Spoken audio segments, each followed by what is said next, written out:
esta de acá. Sí, para que no me estorbe.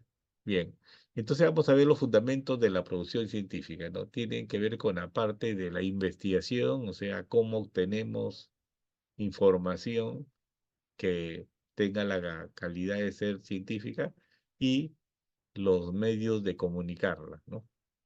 De hecho, un conocimiento que se haya investigado y que no se publica no aporta a la ciencia, ¿no? Si está en una biblioteca arrinconada, etcétera, no es información válida, ¿no? Eh, bien, entonces tenemos que para la producción de conocimientos tenemos que basarnos en recoger datos empíricos, la psicología es una ciencia empírica, a través de una metodología que además toma en cuenta las conceptualizaciones acerca de esa realidad que es la teoría, ¿no? Esos conocimientos que van a resultar de la información a través de la lógica, o sea, de las relaciones que descubrimos entre los conceptos y del lenguaje, la manera en que transmitimos esos conceptos para que otros con la manera que lo compartimos con otros, para que otros lo conozcan, que es la argumentación de ese descubrimiento que hemos hecho, es lo que se convierte en un producto escrito, que son tesis, informes institucionales, son artículos de investigación, libros, capítulos de libros, etcétera, ¿no? eh, y de que tienen cierto criterio para ser validados, ¿no? O sea, no todo lo que... Ahora, uno de los criterios más fuertes para ser validados es que ya es resultado de una metodología que ya está validada como una metodología científica, ¿no? Mm, ya. Ahora, conocer, vamos a la Real Academia Española, ¿no? Al diccionario. Conocer es un proceso intelectual, es un proceso cognitivo por el cual establecemos una relación entre nosotros que somos los que conocemos y el objeto que conocemos. El objeto puede ser otra persona, ¿no? O sea, algo que está en la realidad y que... Ahora, el objeto también puede ser nosotros mismos cuando nos estamos conociendo, ¿no? Y de alguna manera, por ejemplo, en psicología del desarrollo se ha demostrado que nosotros podemos recordar información en términos de conceptos, de verbalizaciones, casi al mismo tiempo que logramos tener conciencia de sí, alrededor de los 4 años y medio, y eso se debe a que podemos hablar en términos, recordar la información en términos de conceptos, porque más o menos a los 4 años y medio en promedio en las diferentes culturas, los seres humanos ya somos capaces de conceptualizar. Si quieren, para decirlo de una forma más operativa e intuitiva, de clasificar la realidad, ¿no? Decir estos son los rojos, estos son los azules, estos son los verdes, estas son las personas tristes, estas son las personas alegres, ¿no? Por la gestura, por la postura, etcétera. Y así, ¿no? O sea, clasificar la realidad, clasificar todas las sensaciones en términos de realidad es lo que sería conceptualizar. Y cuando estamos conceptualizando, más o menos a los 4 años y medio, usamos esas categorías para conceptualizarnos nosotros mismos. Y entonces, como vamos a decir de que Quintana, o Alberto Quintana, es, qué sé yo, bonachón, es como si una persona bastante preocupada por los conocimientos. Un ratito, no me deja cancelar esto. No me deja cancelar, bajo volumen. No contesto los teléfonos cuando estoy tendría que ser algo muy urgente, un pedido que he hecho que me están trayendo el producto, ¿no? Bien, eh, entonces el objeto conocido podemos ser nosotros mismos, ¿no? Y lo que llamamos el autoconcepto es casualmente que nosotros nos también conceptualizamos. Igual como conceptualizamos la realidad, nos conceptualizamos nosotros mismos.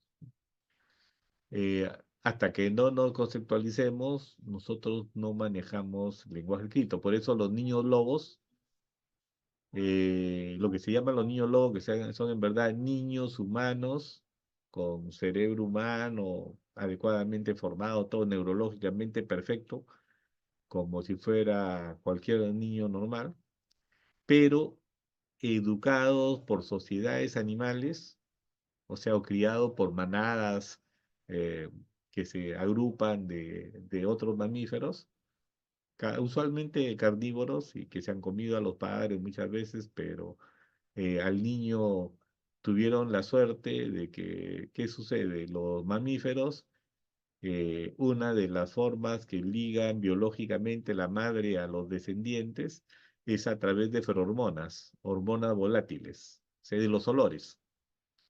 Entonces, y son sensibles a proteger al organismo que despide esos olores, las madres que recién acaban de dar a luz. Entonces, si por ahí los lobos se comenzaron a comer a los padres y una loba acababa de amamantar hace poco, o estaba en proceso de amamantamiento ¿cómo se llama?, de su lobezno, y tuvo la suerte el niño de que eh, casi recién nacido, o sea, de pocos meses, de toparse con la loba va a sentir las feromonas y va a asumir que es parte de su manada, de su cría, y lo va a proteger como cualquiera de su cría. Y obviamente nadie se va a meter con ella, porque hay ciertas reglas en la manada, ¿Mm? Entonces pasa a criarlo como lo ves nomás, ¿no? O igual, ¿cómo se llama?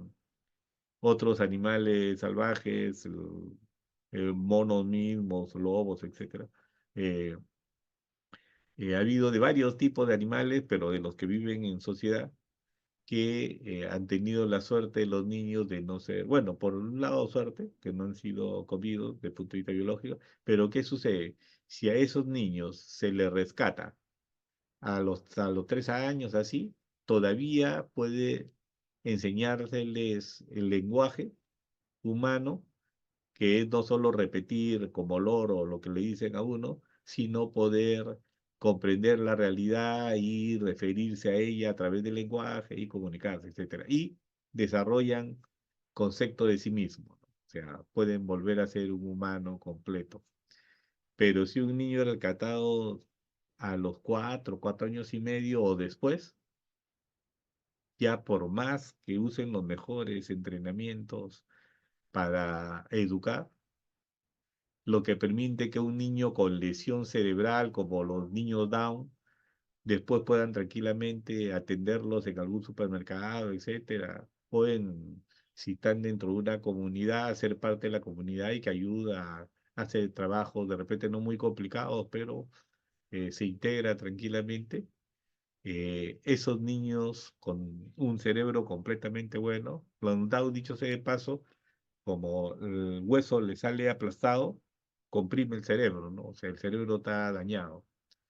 Igual en otros retardos mentales el cerebro se puede dañar bastante.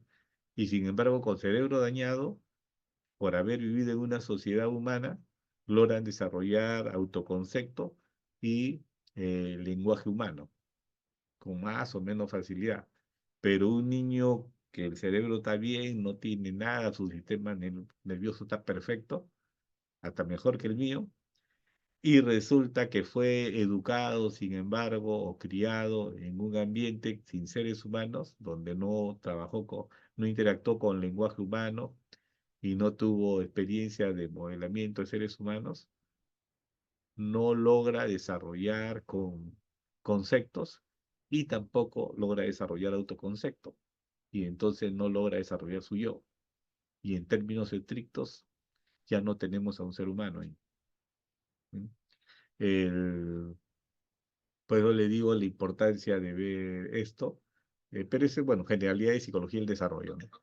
Bien, entonces el conocimiento es la actividad por medio de la cual adquirimos la certeza de que existe una realidad, de que el mundo circundante existe y está dotado de características que no ponemos en duda, ¿no?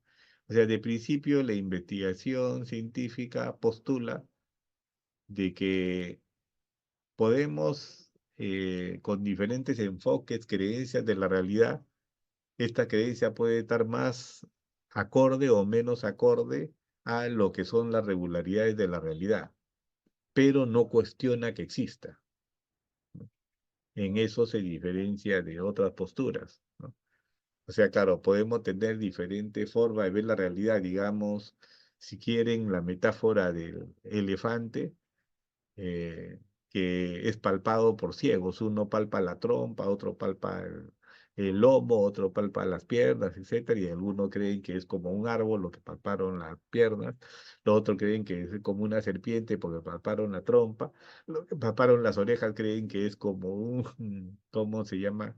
Murciélago, etcétera, pues creían de que las orejas eran alas, y lo que palparon ¿cómo se llama?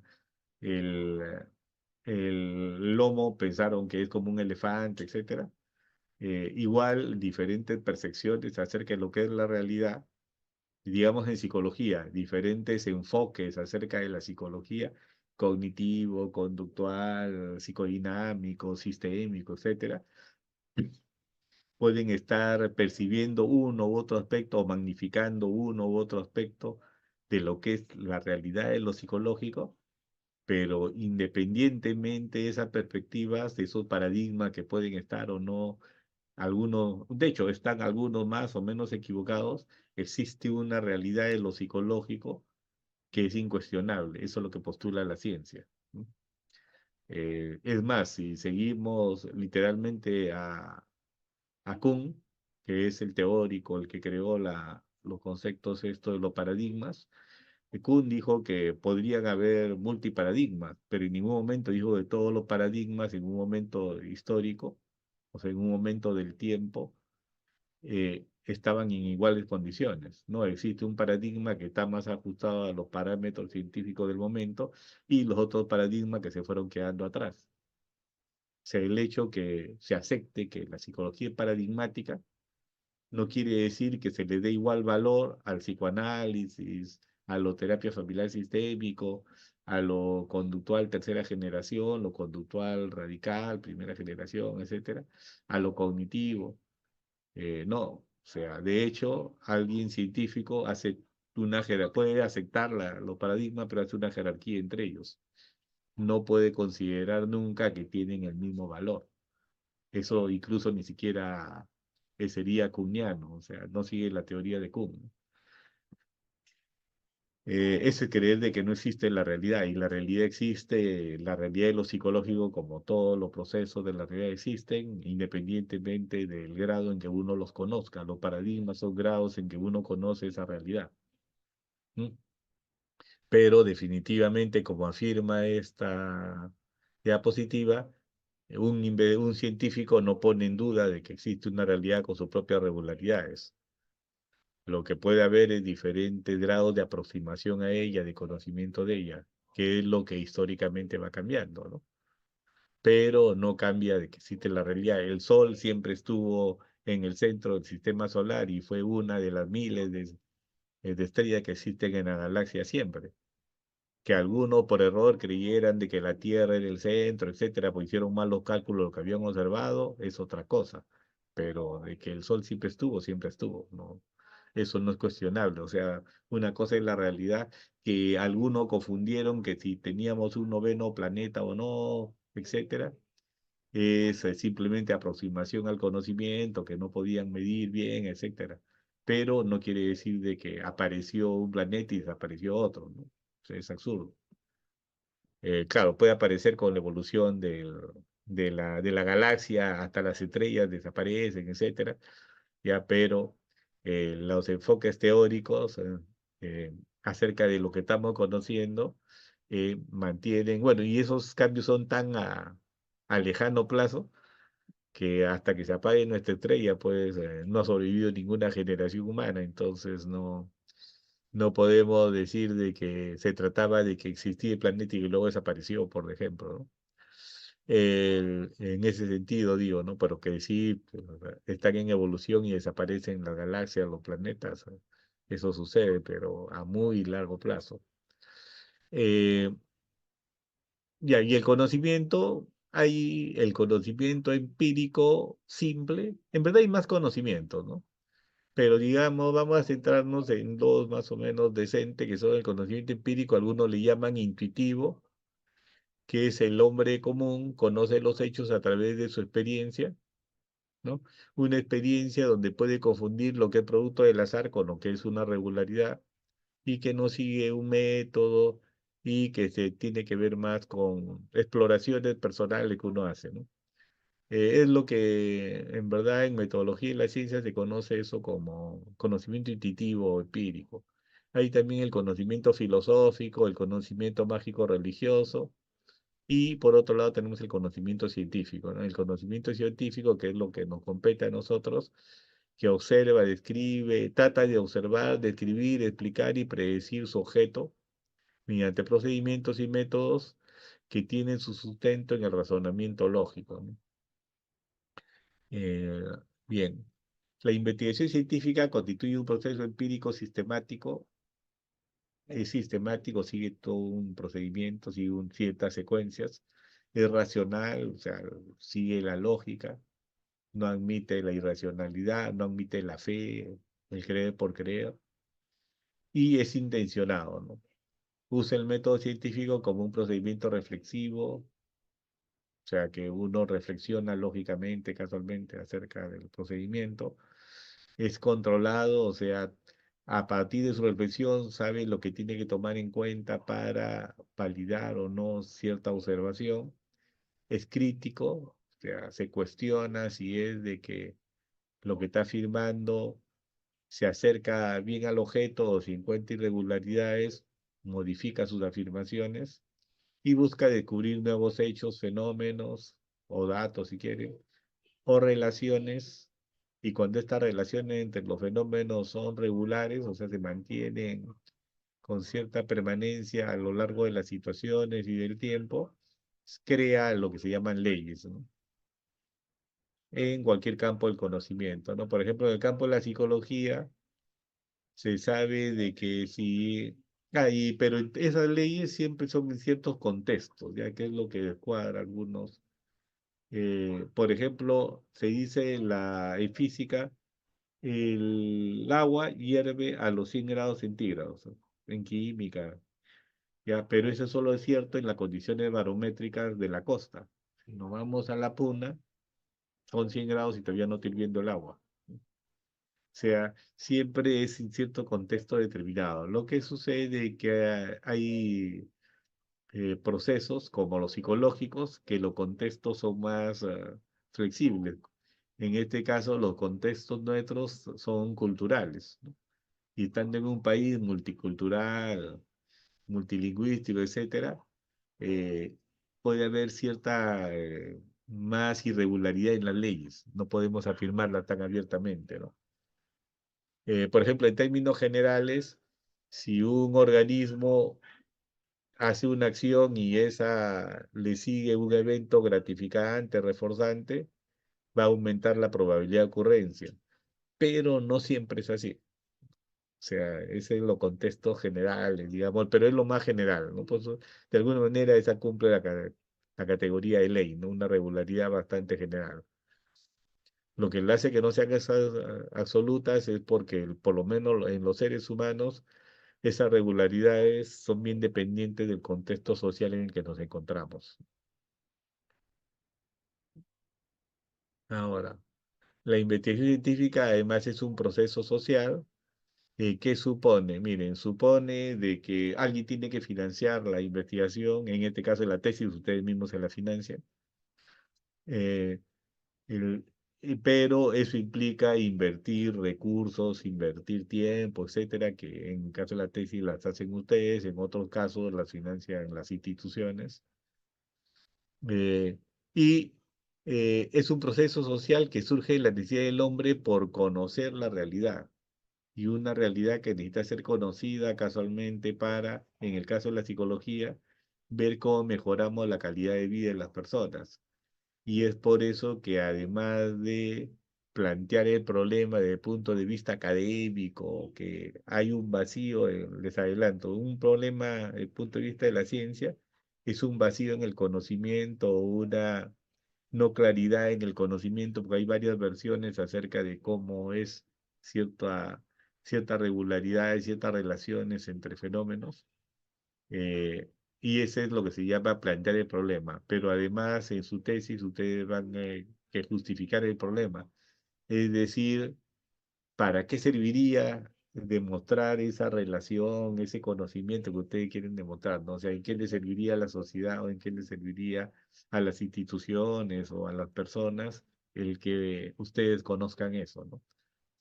Entonces, esto de que es un proceso social se va a reflejar directamente en su tesis cuando ustedes tengan que justificar su investigación. Y, y también de que este proceso social está surgiendo de necesidades, no, no es arbitrario. El método científico es un proceso, o sea, una secuencia de acciones destinado a explicar fenómenos, establecer relaciones entre los hechos y en base a establecer ya las relaciones, si estas son más o menos regulares, generalizadas, enunciar leyes, ¿no? Las leyes no son otra cosa que relaciones entre procesos, entre hechos, que son generales, ¿no? Que se cumplen en diferentes contextos, en diferentes momentos. Esas regularidades o leyes que expliquen los fenómenos físicos del mundo y permitan obtener conocimientos que luego sean aplicables o útiles al hombre, ¿no? Otra vez aparece la justificación. El método científico es universal y todas las ciencias lo utilizan, sean ciencias formales.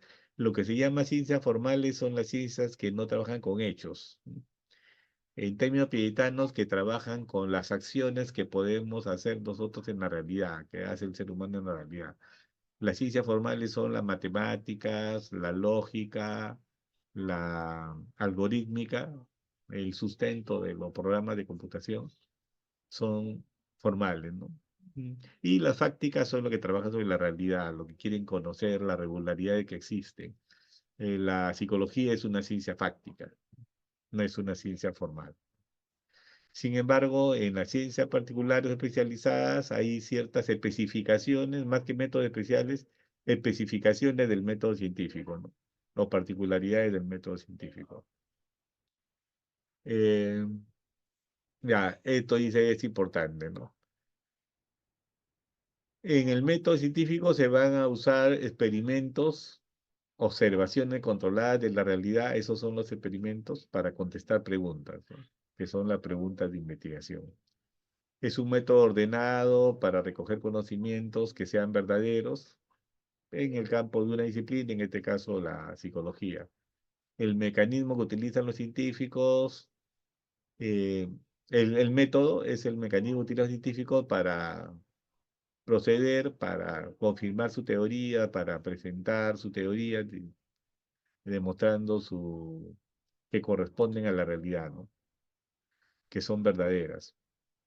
Es la herramienta que usan los científicos para encontrar las respuestas a su interrogante. No son formas distintas de hablar del método científico. Vamos a ver si podemos mover esta cosa de acá. Vamos a ponerla acá en medio para que no estorbe. Ya, el proceso del método científico. Plantear el problema de investigación, o sea, explicitar los objetivos, las preguntas a contestar, justificar su importancia y analizar su viabilidad. En realidad se espera que todo esto esté claro antes de poner el título, ¿no? Por eso que demanda tiempo para que ustedes revisen información. Entonces, una vez que uno plantea el problema, se pone a elaborar el marco teórico, ya la información que revisó la analiza más detalladamente para comenzar a argumentar el marco teórico. Entonces se da la bibliografía, se busca conceptos, definiciones, pero en verdad, si nosotros no hemos buscado la bibliografía antes de plantear el problema, no podemos plantear el problema, ¿no? Eso solamente lo puede, un planteamiento sin haber buscado antes la bibliografía, es alguien que ya conozca el tema, ¿no? Entonces, como nosotros no conocemos los temas que queremos investigar, lo más probable es que tengamos que hacer las búsquedas bibliográficas ahorita, ¿no? Por eso que es importante las técnicas para una revisión sistemática eficiente de la literatura científica, ¿no? De ahí sigue el diseño de la investigación, que es determinar, ese es más fácil, ¿no? Porque es simplemente determinar la población, la muestra, el enfoque psicológico a usar, el alcance, todo esto dentro de, digamos, como una selección de unas alternativas múltiples, tenemos un montón de formas de hacer el muestreo, ¿no? Y delimitar nuestra muestra, entonces simplemente elegimos entre ellos, ¿no? Muestreo al azar, un racimo, muestreo estratificado, muestreo intencional, circunstancial, etcétera, ¿no? O sea, simplemente del abanico de técnicas de muestreo escogemos. Eh, Luego, el enfoque, si va a ser cuantitativo, cualitativo, etcétera, ya existen clasificaciones, ¿no? Si es técnico, etcétera. El alcance también existen eh, como menús de posibles alcances, ¿no? Los instrumentos, de entre todos los instrumentos, se puede construir, pero no le va a dar tiempo, así que vamos a usar instrumentos que existan, o las técnicas, no son estrategias, son las técnicas para recolectar la información, ¿no? O sea, algunas veces no contamos con instrumentos, de repente la metodología cualitativa, pero contamos con técnica para recoger información, ¿no? En otras veces podemos hacer nuestra investigación cuantitativa, pero una de nuestras variables, los instrumentos, no tenemos instrumentos adecuados, entonces podríamos usar una técnica de recolectar información para cubrir de esa variable y la otra variable sí cuantitativa, ¿no? O sea, lo que se llaman investigaciones quanti-quali, ¿no? Luego, seleccionar de los instrumentos que hemos determinado. Si va, por ejemplo, las técnicas de entrevista, observación, la sección grupal, son técnicas de recogida de información, ¿no? Usualmente se usan en metodología cualitativa más que cuantitativa, ¿no? O en cuanti-quali, como les digo, ¿no? Y la determinación de la confiabilidad y la validez se usa con instrumentos que ya existen, ¿no? Entonces, ¿qué es lo que se hace en la cuantitativa, ¿no? En cuantitativa simplemente cogemos dentro de todo el abanico de instrumentos que cómo descubrimos qué instrumentos se usan. Fácil, como hemos revisado la bibliografía, artículos, investigaciones previas, vemos con qué han investigado, con qué instrumento han investigado y dentro de todas las investigaciones vemos que de cierto instrumento es válido, confiable, todo hay traducción acá en el Perú y se ha usado en Lima antes y qué sé yo, pues además es de acceso libre, que no es pagado, así que nos van a dar autorización fácil para que lo usemos sin mucha dificultad y sobre ellos ¿cómo se llama? Ya seleccionado. Y de todas maneras, probamos si es confiable y válido para nuestra población específica, ¿no? Que vamos investigando. Bien, y luego vamos a ver ciertos detalles de qué otras condiciones vamos a ver la confiabilidad y validez. Luego, con esos instrumentos válidos, confiables, y con esa población determinada, vamos a recolectar la información y vamos a hacer análisis cuantitativos si los hemos recogido con instrumentos o cualitativos si es que tenemos información suelta de encuestas, entrevistas, etcétera, que es mucho más engorroso. Luego de que ya tenemos con esos instrumentos o esas técnicas ya procesadas, tenemos resultados, vamos a elaborar nuestro informe de investigación, ¿no? Y ahí tiene cierta característica que la vamos a ver en la guía tan al detalle, ¿no? Las particulares de acá de la universidad. La transversalidad ética involucra a los planes de estudio de las universidades que tienen que estar diseñados de forma ética. La forma en que se manifiesta depende del área, ciencias básicas, naturales o sociales, y también los encargados docentes asesorar a los alumnos al momento de prestar servicios, sea en el ejercicio preprofesional que ustedes hacen, o al momento de recoger información para nuestras investigaciones, ¿no? Por ejemplo, en el caso de a ver, vamos a continuar con eso y después me digo el caso, ¿no? Termino la diapositiva mejor. Comentar que ustedes desarrollen investigaciones en beneficio de la sociedad, por eso les decía lo de que tienen que hacerlo bien claro en la justificación para qué va a servir su investigación y favorecer no solo a la universidad, sino también al aprendizaje de ustedes mismos, ¿no? O sea, la investigación tiene que ayudarles a fortalecer sus habilidades para investigar tiene que ser un aporte para la universidad y además para la sociedad, ¿no? Mediante eso ustedes fortalezcan su aprender a aprender, sus habilidades de investigación, ¿no? Que van a usar luego, no solo van a usarla para seguir investigando, porque la mayoría de ustedes van a ejercer la carrera, sino que al momento de ejercer la carrera se topan con un caso que ustedes no conocen y para eso sirve el haber aprendido cómo hacer revisiones sistemáticas, como se llama, de literatura científica, por ejemplo, ¿no? Y yo estaba, una anécdota, no voy a demorar mucho, cuando surgió la pandemia, eh, yo estaba dedicado en una universidad y había que decidir si los alumnos seguían yendo a sus prácticas profesionales o no, ¿no?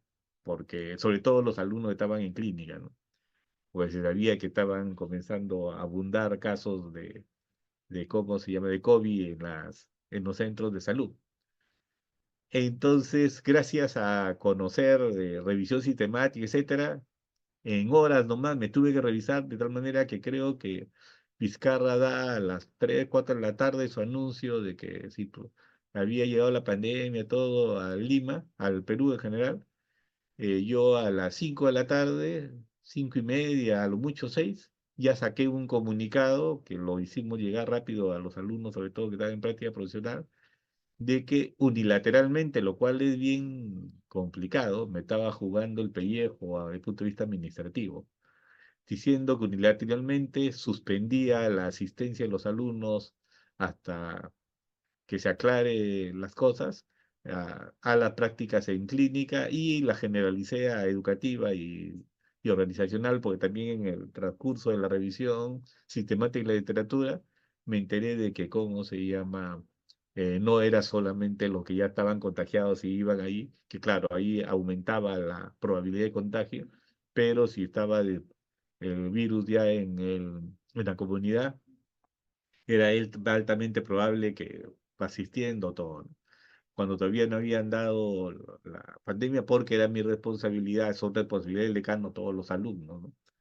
Entonces, tuve que tomar una decisión jugándome el pellejo desde el punto de vista administrativo y recién después de que sacó mi universidad comenzaron a sacar la Católica, la de Lima, otras a las horas, comunicados similares, suspendiendo sus internados, ¿no? Y eso, ¿por qué lo pude hacer de repente más rápido que otros? Porque tuve que hacer una revisión sistemática de la literatura del COVID. Recuerden que en diciembre había salido ya los primeros brotes en China. Entonces uno a través de las revistas especializadas ya habían publicaciones, los primeros trabajos, y había hasta un libro chino que tuve que usar los traductores para poder saber algunas cosas importantes, pues no solo hay que acceder a literatura, cómo hacer para leer lo fundamental de ella, ¿no? La carnecita para poder, ¿cómo se llama?, tomar una decisión rápida, ¿no? Entonces tuve que empaparme de inmediato de cómo funcionaba la cosa para poder tomar una decisión, ¿no? Y obviamente uno diría, bueno, pero ¿para qué les va a servir un decano la revisión sistemática de la literatura, ¿no? O aún alguien que hace la aplicación no sirve en verdad, y más que ustedes de repente, como les digo, tienen un caso de un paciente, etcétera, que de una temática que no conocen, entonces es una buena forma, ¿no? O ustedes están de repente en una institución haciendo educativa y le dice por ahí en una empresa, en una institución particular, y le dice por ahí pues su jefe, mire, como usted es psicólogo, quiero ver porque se reporta que no están funcionando muy bien los administrativos, quiero un programa de incentivos para ellos, ¿no? Ustedes dicen, bueno, pero yo soy educativo, no soy órgano. Pero sin embargo le dan la tarea porque asumen de que usted la debe conocer. Entonces hacen una revisión rápida de la literatura para dotarse de la información relevante y poder presentar una propuesta de programa, ¿no? Entonces siempre les va a servir, incluso para su vida diaria les va a servir, ¿no? Muchas de las funciones que aprendemos para investigar también son útiles, aunque uno no se dedique en el futuro nunca más a investigar, ¿eh? Pero si las hace en serio, pues. A ver, el título del trabajo de investigación Bueno, incluye la determinación del tema, pero no solo el tema, ¿no? Porque no solo es el tema, sino la relación entre variables y en qué población. O sea, en verdad, para el título tendríamos que ya haber definido la población, las variables y la relación que esperamos encontrar entre ellas, ¿no? Entonces, por eso es que, claro, lo que podemos terminar inmediatamente es la idea de investigación, pero la idea no es el título. La idea es con lo que comenzamos a investigar, que es lo que sí quiero que ustedes, por lo menos de la revisión de literatura inicial que hagan, terminen con una idea de investigación clara, ¿no? La determinación del tema de investigación constituye la primera etapa y la más importante de todo el proceso de investigación, ya que su correcta o errónea resolución va a condicionar todo el trabajo realizado con posterioridad.